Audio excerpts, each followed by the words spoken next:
여러분, 성경에는 우리가 우리에게 싸우라고 하는 것도 있고 싸우지 말라라고 하는 것도 있습니다.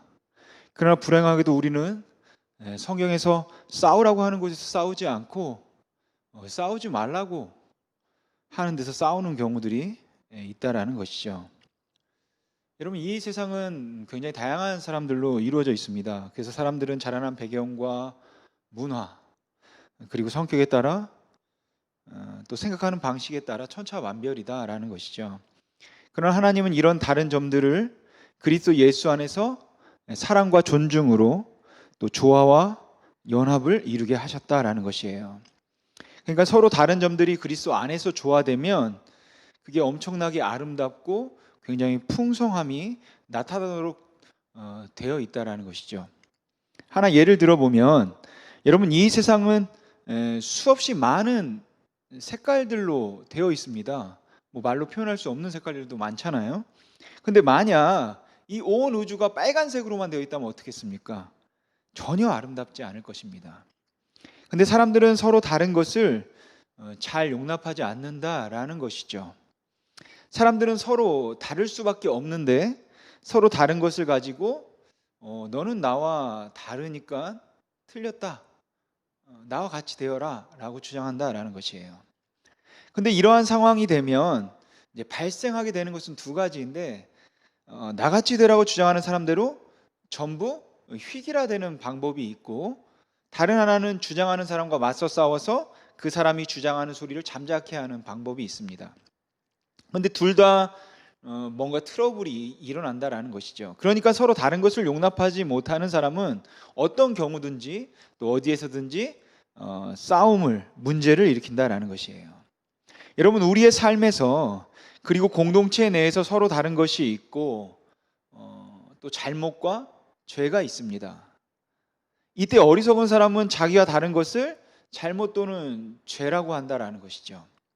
예를 들어서 남자가 여자에게 남자처럼 되라 라고 하는 것은 굉장히 어리석은 것입니다. 반대로 여자가 남자에게 여자처럼 되라고 하면 이 또한 억지인 것이죠. 왜냐하면 남자와 여자는 서로 같을 수가 없거든요. 왜냐하면 하나님이 창조하실 때부터 다르게 남자와 여자를 창조하셨기 때문입니다. 여러분, 남녀 평등이라는 것은 하나님 앞에서 우리가 사람이라는 존재로서 동등함을 말하는 것이지, 이게 남자와 여자가 다른 점이 없다, 전혀 다르지 않다, 그러나 우리는 골격도 다르고 신체 다르거든요. 그러니까 그런 것이 없다라고 주장하는 것은 어리석다라는 것이죠. 또한 우리가 어린아이에게 어른같이 되라라고 하는 것도 억지죠. 그래서 우리가 초등학생들에게 뭐 대학생 시험 문제를 주고 풀라고 해서 못 푼다고 해서 그를 타박하거나 벌 주지 않는다라는 것이에요. 그것은 수준이 다른 것이죠. 왜냐하면 이것은 잘잘못의 문제가 아니라 서로 다른 수준의 문제이기 때문입니다. 그리고 공동체 안에도 그렇게 서로 다른 수준이 있다라는 것이에요. 근데 간혹 공동체를 보면 서로 다른 수준을 보지 못하고 무조건 내 수준에 맞춰라, 무조건 최고의 수준에 당장 맞춰야 한다라고 주장할 때가 있다라는 것이죠. 그러나 성경은 여러분 그렇지 않습니다. 너희는 서로 다르며 서로 다르기에 아름답다. 그리스도 안에서 서로 다른 점을 통해 조화를 이루라. 다른 점을 보완해주고 모자란 것을 채워주고, 그리고 약한 자들이 있을 수 있다. 그러면 그들이 그리스도의 장성한 분량까지 자랄 수 있도록 성숙한 자들이 더 기다려주고 인내해주고 기도하면서 바르게 인도하라. 여러분, 이것이 성경이 우리에게 말씀하고 있는 것입니다. 여러분, 우리가 서로 사랑해서 부부가 된다 할지라도, 정말 사랑해서 결혼하고 한 몸이 된 부부가 된다 할지라도 서로 다르다라는 것이죠. 살아온 환경, 문화, 배경이 다르고 생각이 다르기 때문입니다. 그래서 우리가 부부는 뭐 평생 맞춰 살아간다, 맞추면서 살아가는 것이죠. 그러나 다름을 받아들이지 않고 부부가 서로 내 주장만 하게 되면 이제 싸움이 되는 것이에요. 저희 부부도 의견 충돌이 있습니다. 저는 좀 실용적이고 계산적이고 실속을 챙기는 편이고, 제 와이프는 감정적이고 기분파고 즉흥적이에요. 그래서 부딪혀요. 사실 설교를 쓰면서 용납하고 받아주면 되는데 라는 것을 알고 이 원고를 작성했지만, 그렇게 알고는 있지만 실생활에서 그게 좀처럼 안 될 때가 많더라고요. 사실 처음에는 제 집사람이 제 의견을 많이 따라주고 또 존중해 주었습니다. 근데 뭐 요즘은 여기까지만 하겠습니다. 아무튼 그래도 제 집사람은 저보다는 더 잘 받아줘요. 그러니까 제 집사람이 더욱더 성숙한 인격의 소유자인 것 같습니다. 그러니까 여러분, 의견 충돌이 있을 때 어떤 한 사람이 포옹해 주면 충돌이 안 되고 싸움이 안 되는 것이죠. 여러분, 우리는 종종 서로 다른 점을 용납하지 못하고 아주 불필요한 싸움을 싸우고, 그러면서 아주 섭섭함과 미움이 생기게 돼요, 마음에. 근데 여러분, 교회 생활도 마찬가지다라는 것이죠. 여러분, 교회에는 정말 서로 다른 사람들만 모여 있잖아요. 근데 문제는 성도들이 교회 일을 하게 되면서 서로 다른 점 때문에 불편해요. 그렇기 때문에 거기에서 분열과 미움과 싸움이 있게 된다라는 것이죠. 여러분, 어떤 교회에 실제로 있었던 일인데, 서로 사이가 나쁜 두 가정이 같은 교회에 다니면서 항상 예배 시간에 서로 피하는 두 가정이 있었습니다. 편의상 이 두 가정을 하나를 A, 하나는 B 가정이라고 해볼게요. 이 두 가정은 한 가정이 이쪽에 앉으면 다른 가족은 저쪽 끝에 앉고, 서로 너무나 싫어하고 인간 취급도 하지 않았어요. 접촉도 않고 말도 않고. 근데 문제는 이 두 가정 때문에, 이 두 가정만 불편하면 되는데 이 두 가정 때문에 교회 전체가 불편해진다는 것이죠. 왜냐하면 누구든지 A 가정하고 친하거나 가까이 하는 것을 보면 B 가정이 그 사람까지도 싫어하고 말도 안 한다라는 것이에요. 그런데 이 두 가정이 왜 이렇게 사이가 나빠졌냐? 그 이유는 아주 사소한 것이었습니다. 이들의 불화가 언제 시작하게 되냐면 교회 부흥회를 준비하면서 시작되었어요. 부흥회 준비로 회의를 하다가 외부에서 오는 손님들을 위해서 우리가 차를 준비하는데 그 커피포트를 어디에 둘 것인가 라는 내용을 다룰 때였습니다. 그때 한쪽은 1층 로비에 놔야 된다, 아니다, 지하실에서 접대해야 된다 라는 의견 차이가 생기면서 서로 심하게 다투게 된 것이에요. 그리고 그 이후 이들은 교회 분위기도 불편하게, 냉랭하게 만든 것이죠. 또 하나의 이야기를 더 들려드리면 1917년 러시아에서는 레온 트로스키라는 사람이 공산주의를 꿈꾸며 이제 러시아 제국을 정복시킬 꿈을 꾸고 있었습니다. 또한 그는 모든 기독교인들을 말살하고 그들의 신앙도 파괴시켜야겠다, 이 꿈도 꾸고 있었어요. 그런데 그 레온 트로스키가 사는 집에서 몇 블록 안 떨어진 곳에는 가장 큰 러시아 동방교회가 있었고, 그 당시 그곳에서는 교회 총회가 열리고 있었습니다. 근데 총회 분위기가 굉장히 살벌했어요. 감독들은 뒷짐을 지고 앞뒤로 왔다 갔다 하고, 코에서는 씩씩거리는 소리가 나고, 회의만 시작되면은 입에 거품을 물고 다투었습니다. 그게 하루 이틀 아니라 며칠째 계속 그러고 있었습니다. 싸우고 있었어요. 나라가 풍전등화 속에서 사탄에게 잡혀 먹히는 그 순간에 교회는 서로 싸우고 있었다라는 것이죠. 근데 우스운 것은 그 싸움의 내용이 제단에 있는 촛대를 18인치로 할 거냐 20인치로 할 거냐, 그것에 대한 싸움이었다고 해요. 그렇게 교회가 싸우는 그 시간에 사탄은 공산주의를 통하여 러시아 나라를 잡아삼키고 기독교를 몰락시킨 것입니다. 여러분, 사탄의 작전이 무엇인지 아십니까? 사탄의 작전은 언제나 분명합니다. 그 작전은 교회에서 복음을 제거하는 것이에요. 복음을 제거하는 것. 그럼 여러분, 복음은 무엇입니까?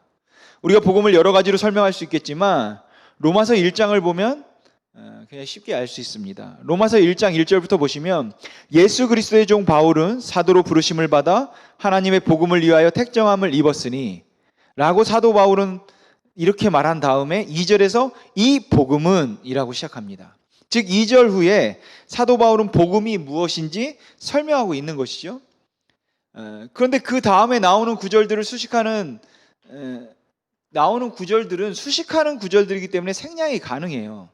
그러니까 하나님이 선지자들을 통하여 그의 아들에 관하여 성경에 미리 약속하신 것이라. 그의 아들에 관하여 말하면 육신으로는 다윗의 혈통에서 나셨고 성결의 영으로는 죽은 자들 가운데서 부활하사 능력으로 하나님의 아들로 선포되셨으니. 여기까지, 그러니까 이 가로친 밑줄 친 이 부분은 수식하는 구절이니까 생략할 수 있습니다. 그럼 빼고 읽으면 뭡니까? 이 복음은 곧 우리 주 예수 그리스도시니라 라고 되는 것이에요.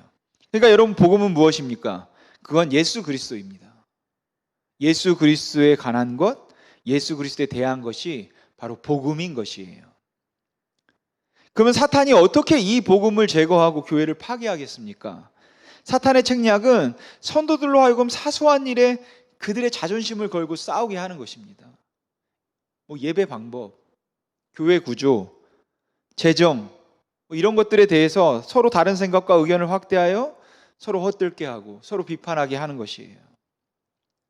그러면서 단 한 가지를 성도들에게 하지 못하게 하는데, 바로 그건 예수 그리스도를 바라보지 못하게 하는 것입니다. 예수 그리스도의 피 묻은 십자가를 보지 못하게 하는 것이에요. 왜냐하면 만일 성도들이 십자가의 보혈과 예수 그리스도를 항상 바라본다면 그 사탄의 작전은 전혀 먹혀 들어가지 않기 때문입니다. 그러니까 예수 그리스도와 그의 십자가와 부활, 그것을 보지 못하게 하는 방법으로 사소한 것으로 싸우게 하고 서로 미워하게 만드는 것이죠. 그리고 그러다 보면 결국 십자가를 잃고 부활의 능력을 잃는 그냥 종교 집단이 되어버리는 것이에요. 여러분, 이것이 사탄의 계략입니다. 오늘 보면 빌립보서에 보면 교회 봉사를 하다가 싸우는 두 여인에 대한 내용이 있습니다. 유오디아와 순두계인데, 아마 이들은 지금으로 말하면 여전도회 회장, 부회장, 아니면 1여전도회, 2여전도회 회장, 이렇게 되었던 사람 같아요. 본문에 의하면 유오디아와 순두계가 무슨 이유로 다투었는지는 정확하게 나오지 않습니다. 그 원인이. 그러나 바울이 그들에게 주 안에서 같은 마음을 품으라 라고 말하는 것을 봐서는 서로 의견이나 성격이 달랐던 것 같아요. 그래서 그들이 아마도 별로 중요하지 않은 것인데 그걸로 서로 다투었지 않나 생각됩니다. 그러나 분명한 것은 다툼이 있었다라는 것이에요. 교회 일을 하다가 서로 사이가 아주 안 좋아졌다는 사실이죠. 그리고 이 두 여인의 불화는 교회 전체의 혼란으로 발전하게 되었습니다. 심지어는 바울까지 그 멀리에서 편지로 걱정할 정도니까 그 불화의 심각성이 대단했다라는 것이죠. 이에 바울은 두 여인에게 주 안에서 같은 마음을 품으라 라고 당부합니다. 여러분, 서로 다른 때에 성경이 주는 해답은 서로 판단하지 말고 주 안에서 같은 마음을 품는 것이에요. 그리고 그게 무엇인지 빌립보서 2장은 확실하게 말합니다. 아무 일에든지 다툼이나 허영으로 하지 말고 오직 겸손한 마음으로 각각 자기보다 남을 낮게 여기고 각각 자기 일을 돌볼 뿐더러 또한 각각 다른 사람들의 일을 돌보아 나의 기쁨을 충만하게 하라. 너희 안에 이 마음을 품으라. 곧 그리스도 예수의 마음이니 그분은 본래 하나님의 본체셨으나 하나님과 동등됨을 취할 권리가 있었으나 그 기득권을 내려놓고 오히려 자기를 비워 종의 형체를 가져 사람의 모양이 되셨고 그분은 자기를 낮춰 죽기까지 순종하셨으니 곧 십자가에 달려 죽으셨다. 그러니까 주 안에 같은 마음을 품는 것은 바로 이 그리스도 예수의 마음을 품는 것입니다. 겸손함, 낮아짐, 순종, 손해봄, 원수도 품는, 여러분, 그 사랑이에요. 여러분, 바울도 맞서 싸울 때가 있었고 아닐 때가 있었어요. 빌립보서 1장과 갈라디아서 2장을 비교해 보면 하나님의 종 바울이 무엇 때문에 싸우고 무엇 때문에 싸우지 않는지를 우리가 알 수 있습니다. 여러분, 빌립보서 1장을 보면 빌립보서는 감옥에서 쓴 거죠. 그러니까 바울이 감옥에서 갇혀 있는, 그러니까 억울한 상태고 또 어떻게 보면 감옥에 있으니까 환난 가운데 있는 상태죠. 근데 웃기는 일이 발생합니다. 그것은 바울에 대하여 험담을 하며 깎아내리면서 복음을 전하는 사람들이 생긴 것이에요. 근데 바울의 관심은 자신에 대한 험담이 아니라 그들이 증거하는 복음의 내용이었습니다. 우리 같이 빌립보서 1장 15절에서 18절 말씀 같이 한번 읽어보겠습니다. 같이 읽겠습니다. 시작. 어떤 이들은 투기와 분쟁으로, 어떤 이들은 착한 뜻으로 그리스도를 전파하나니 이들은 내가 복음을 변증하기 위하여 세우심을 받은 줄 알고 사랑으로 하나 그들은 나의 매임에 괴로움을 더하게 할 줄로 생각하여 순수하지 못하게 다툼으로 그리스도를 전파하느니라. 그러면 무엇이냐? 거칠애로 하나 참으로 하나 무슨 방도로 하든지 전파되는 것은 그리스도니 이로써 나는 기뻐하고 또한 기뻐하리라. 아멘. 지금 바울은 복음과 관련되지 않는 부분에서는 자신의 자존심을 내세우지 않습니다. 생명을 걸지 않아요. 자신을 향한 질투와 시기와 헐뜯음에 대해 다 관용하고 용서하고 너그럽게 내버려 둡니다. 오히려 예수의 복음이 증거된다고 하니까 좋다고 해요. 기쁘대요. 그러나 반대로 갈라디아서 2장을 보면 바울이 싸우는 것을 볼 수 있습니다. 근데 바울이 싸우고 있는 대상이 누구냐면 베드로와 바나바예요. 그 베드로와 바나바를 모든 사람 앞에서 책망하거든요. 갈라디아서 2장 11절과 12절, 13절 말씀 우리 같이 한번 읽어보겠습니다. 시작.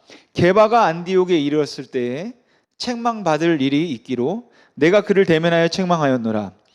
야고보에게서 온 어떤 이들이 이르기 전에 게바가 이방인과 함께 먹다가 그들이 오매 그가 할례자들을 두려워하여 떠나 물러가매 남은 유대인들도 그와 같이 외식함으로 바나바도 그들의 외식에 유혹되었느니라. 아멘. 여러분 게바 이제 베드로인데 베드로와 바나바가 이렇게 바울로부터 책망했을 때 얼마나 부끄러웠겠습니까? 여러분 베드로와 바나바는 사실상 바울의 은인이죠. 여러분 바나바가 없이는 바울이 교회로 들어올 수 없었습니다. 예루살렘 교회에 받아들여지지 않았을 거예요. 인간적으로 바나바는 바울의 은인입니다. 또한 베드로는 바울을 사도로 인정해준 예수님의 수제자예요. 그러니까 바울은 베드로의 인정 없이는 공적으로 사도로 활동하기도 힘들었을 것입니다. 불가능했을 것이에요. 사실 인간적인 면에서 보면 갈라디아서 2장의 바울의 모습은 매우 배은망덕하고 은혜도 모르는 그런 아주 건방진 모습처럼 비춰집니다. 그러나 우리가 갈라디아서 1장을 보면 바울이 왜 이렇게까지 했는지 이해가 되어집니다. 우리 같이 갈라디아서 1장 8절에서 10절 말씀 우리 같이 한번 읽어보겠습니다. 시작.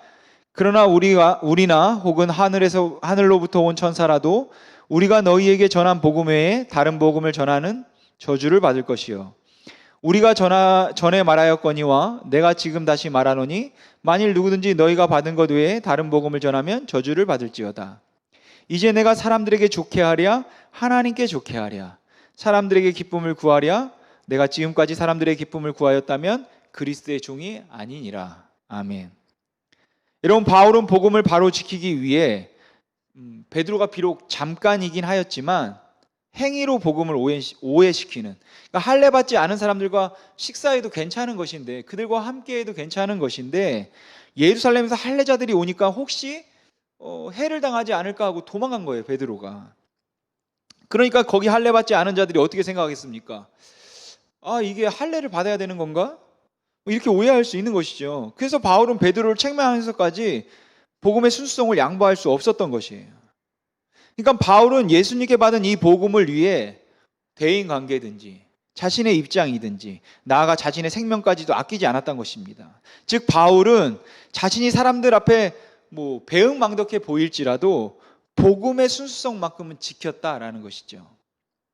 여러분 갈라디아서 1장과 2장 그리고 빌립보서 1장을 통해서 우리가 바울에게 배워야 하는 것은 성도가 타협해야 할 부분과 타협하지 말아야 할 부분이 있다라는 사실이에요. 절대로 양보해서는 안 될 부분과 마음껏 양보해도 될 부분을 알려주고 있다라는 것이죠. 여러분 절대 양보해서는 안 되는 부분은 복음과 관련된 내용이 복음을 왜곡한다면 양보해서는 안 됩니다. 진리의 요소들. 한편 우리가 다투지 말아야 할 부분은 복음의 내용과 직접적으로 관련되지 않는 부분들이겠죠. 그러니까 여러분 자존심과 관련된 부분에 대해서는 우리가 양보할 수 있는 관용하시기 바랍니다. 왜냐하면 그런 것들은 영생의 문제가 아니고 또 천국과 지옥을 결정하는 문제도 아니기 때문입니다. 그러게 여러분 공동체 안에서 다른 의견이 있다면 어떻게 해야 되겠습니까? 서로 나만 기울여주는 게 아니라 서로 우리가 같이 기울여주고 서로 받아주고 서로 관용해야 하는 것이에요. 그게 진리의 문제가 아니라면 말이죠. 그리고 사회와 가정에서도 우리가 웬만하면은 서로 받아줘야 되는 거죠. 포용해줘야, 관용해야 되는 것입니다. 여러분, 우리에게 예수 그리스도의 사랑을 깨뜨리고 파괴할 만큼 그것보다 중요한 것이 무엇이 있겠습니까? 오직 복음 외에는 그 어떤 다른 것 때문에 우리가 다투어서는 안 되는 것입니다. 여러분, 반드시 기억하십시오. 복음은 눈에 보이진 않지만 분명 교회 공동체를 바로 세우고 여러분 이끌어가는 능력입니다. 그래서 복음에 집중하면 여러분 쓸모없는 싸움이 사라지는 것이에요. 그러나 복음에 집중하지 않으면, 우리가 복음에 집중하지 않는다면 쓸모없는 싸움으로 진통을 겪게 되고 시간을 낭비하게 되고 더 나아가 복음 자체를 잃는 공동체가 된다라는 것입니다. 그래서 사탄은 끊임없이 복음을 가리는 것이죠. 여러분, 하나님께서 교회를 세우신 가장 큰 이유는 바로 복음을 순수하게 전하는 것이고, 또한 교회를 세우는 과정도 오직 복음인 것입니다. 여러분, 교회의 생명은 복음입니다. 또한 교회의 사명도 복음이죠. 복음은 우리로 예수님을 보게 하고 그걸 통해 또 하나님의 영광을 바라보게 하는 것이에요. 드러내게 하는 것이에요. 그러니까 우리는 눈을 들어 복음을 통한 하나님의 영광을 바라보고 드러내야 하는 것이겠죠. 그럴 때 우리는 복음의 능력을 맛보아 알게 될 줄로 믿습니다. 여러분, 이 세상에 썩어질 것 때문에 그러한 사소한 것으로 인해 여러분 다투지 않길 바랍니다. 사소한 나의 자존심 때문에 여러분 다투지 않길 바랍니다. 진짜 다투어야 하는 것은 복음에 대한 것이에요. 복음의 순수성이 훼손될 때. 여러분, 우리에게 중요한 것은 복음을 통한 구원입니다. 또한 우리의 가족과 이웃과 친구들이 구원을 얻는 것이어야 해요. 더불어 복음 안에서 거룩을 향한 성장이 정말 우리에게 중요한 것이죠. 이런 복음 안에서 거룩한 삶으로 하나님의 영광을 드러내며 그것을 통해 이 땅에서도 그 놀라운 하나님의 나라를 맛보고 누리며 살아가시길 바랍니다. 사랑하는 성도 여러분, 복음은 예수 그리스도이십니다. 예수 그리스도에 관한 것, 예수 그리스도에 대한 것, 즉 예수 그리스도의 삶과 죽음과 부활이 복음이에요. 사실 세상 사람들의 눈으로 보면 여러분 예수는 어떻습니까?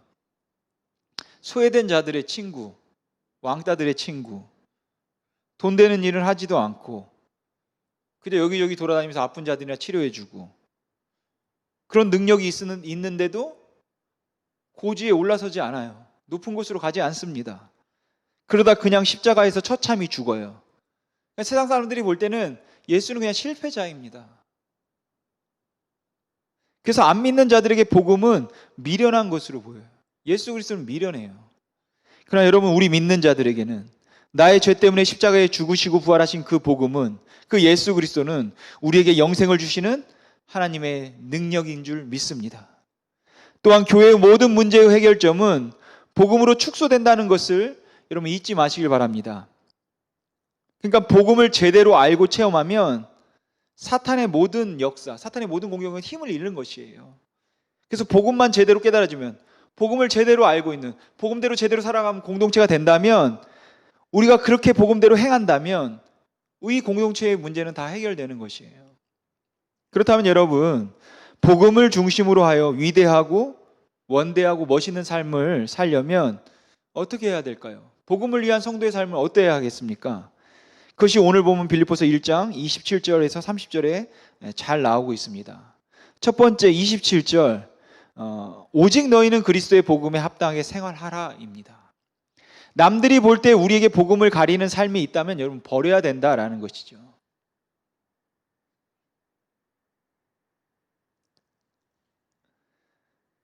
숨은 일이라도 노출될 경우 문제가 될 일이라면 여러분 복음을 위해 버려야 되는 것이에요.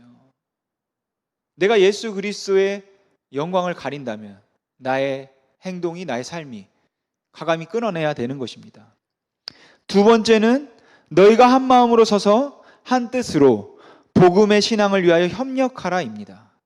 여러분, 한 마음과 한 뜻으로 다른 것 때문에 협력하는 것이 아니라, 악한 일을 도모하는 것이 아니라, 우리가 한 마음과 한 뜻으로 오직 복음 때문에, 복음을 위해 여러분 협력해야 하는 것이에요. 여러분, 복음을 위한 일, 예수 그리스도가 이 땅에 오셔서 내가 복음을 했다, 뭐 마태복음, 누가복음에 보면 나오는데 그 복음을 뭐라고 합니까? 소외된 자들에게 회복이 되는 것입니다. 아픈 자들이 일어나고, 눈먼 자가 눈을 뜨고, 약한 자들이 회복되는. 여러분, 그런 일들이 있다면, 우리가 예수 그리스도의 부활을 전하는, 십자가를 전하는 그러한 일들이 있다면, 그런 일에는 우리가 적극적으로 협력해야 된다라는 것이에요. 세 번째는 28절, 무슨 일에든지 대적하는 자들 때문에 두려워하지 말라입니다. 여러분, 복음의 편에 설 때 반드시 어떻습니까? 대적하는 자들이 생깁니다. 내부에서 생길 수도 있고 외부에서도 생길 수 있어요. 그러나 이들 때문에 두려워할 필요가 없다라는 것이, 왜냐하면 하나님께서는 언제나 복음 편에 서시기 때문입니다. 네 번째는 29절입니다. 그리스도를 위해 고난받을 것을 각오하고 나아가야 됩니다.